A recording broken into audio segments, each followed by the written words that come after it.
Basta. Fora.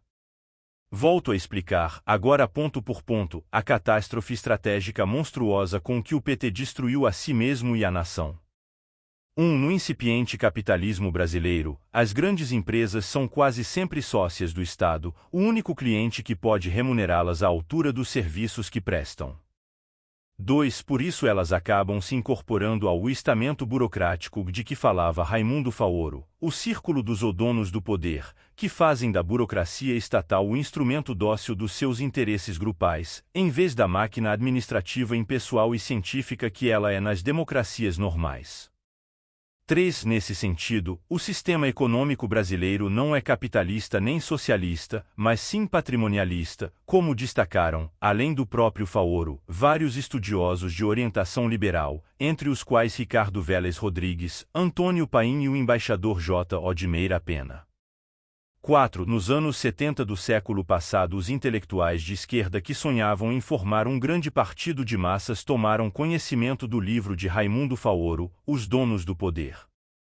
Formação do Patronato Político Brasileiro, então lançado em aumentadíssima segunda edição, e entenderam que o curso normal da Revolução Brasileira não deveria ser propriamente anticapitalista, mas antipatrimonialista. O ponto focal do combate já não seria propriamente o capitalismo, e sim, com nomes variados, o estamento burocrático.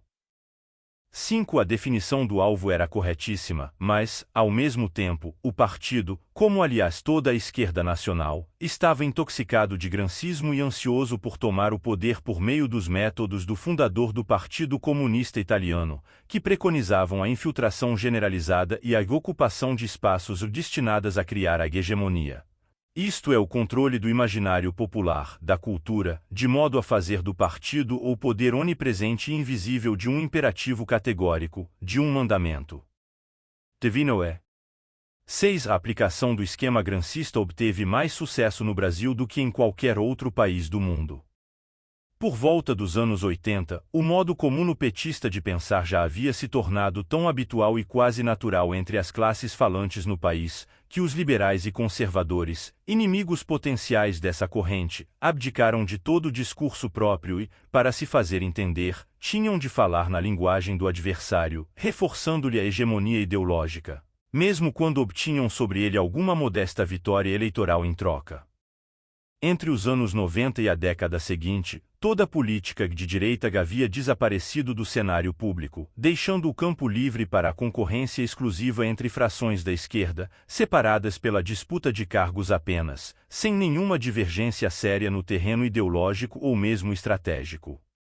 7. O sucesso da operação produziu sem grandes dificuldades a vitória eleitoral de Lula numa eleição presidencial na qual, como ele próprio reconheceu, todos os candidatos eram de esquerda, o que canalizava os votos quase espontaneamente na direção daquele que personificasse o esquerdismo da maneira mais consagrada e mais típica. 8. Com Lula na presidência, intensificou-se formidavelmente a ocupação de espaços, fortalecendo a hegemonia ao ponto de levar ao completo aparelhamento da máquina estatal pelo comando comuno-petista, que ao mesmo tempo precisava da ajuda das grandes empresas para cumprir o compromisso assumido no Foro de São Paulo, coordenação estratégica da política comunista no continente, no sentido de amparar e salvar do naufrágio os regimes e movimentos comunistas moribundos espalhados por toda a parte. 9. Inevitavelmente, assim, o próprio partido governante se transformou no estamento burocrático que ele havia jurado destruir. E, imbuído da fé cega nos altos propósitos que alegava, atribuiu-se em nome deles o direito de trapacear e roubar em escala incomparavelmente maior que a de todos os seus antecessores, sem admitir acima de si nenhuma autoridade moral à qual devesse prestar satisfações. O próprio Sr.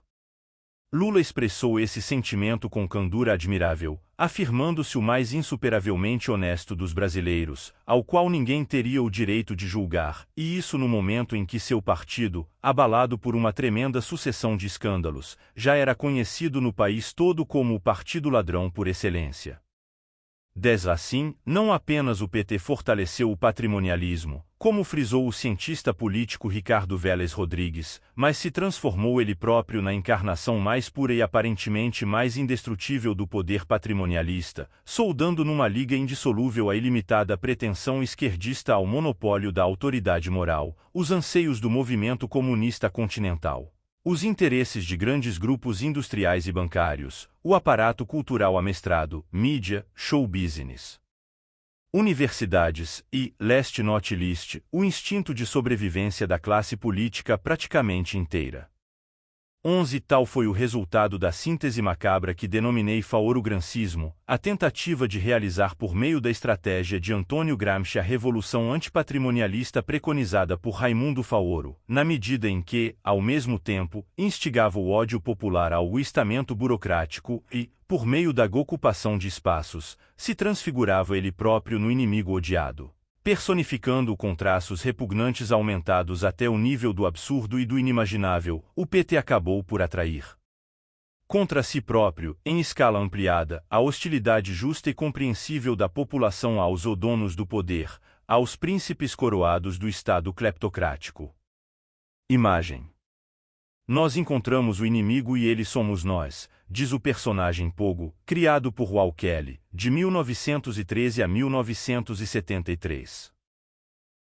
Ao longo do processo, a ocupação de espaços reduziu o sistema de ensino e o conjunto das instituições de cultura a instrumentos para a formação da militância e a repressão ao livre debate de ideias, destruindo implacavelmente a alta cultura no país e, na mesma medida, estupidificando a opinião pública para desarmar sua capacidade crítica.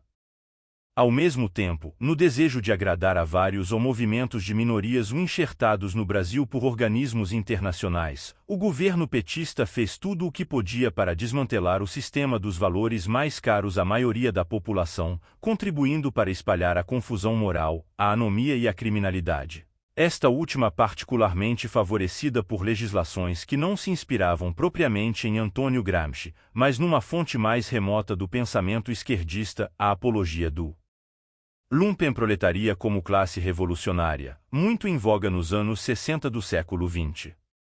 O Brasil que o PT criou é feio, miserável, repugnante, tormentoso e absolutamente insustentável.